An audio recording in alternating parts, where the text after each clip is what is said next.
সারা অন্তর দিয়ে আমি করব তোমার স্তব, দেবগণের সাক্ষাতে আমি গাইব তোমার স্তুতিগান। তোমার পবিত্র মন্দিরের উদ্দেশ্যে আমি করব প্রণিপাত অবিচল, তোমার প্রেম ও সত্যনিষ্ঠার জন্য আমি তোমার নামের করব প্রশস্তি।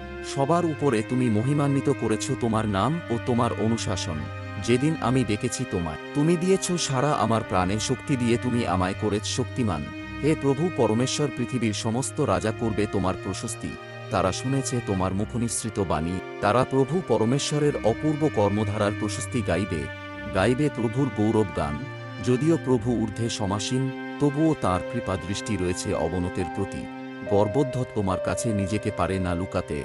যখন আমি সংকটের আবর্তে বিপর্যস্ত হই, তুমিই বাঁচাও আমার প্রাণ। আমার ক্রুদ্ধ শত্রুদের বিরুদ্ধে তুমি প্রসারণ করো তোমার হাত। নিজ পরাক্রমে আমাকে করো উদ্ধার। প্রভু পরমেশ্বর তাঁর উদ্দেশ্য সফল করবেন আমার জীবনে। হে প্রভু, শাশ্বত তোমার অপার করুণা, তোমার কীর্তিকে তুমি করো না পরিত্যাগ। আমেন।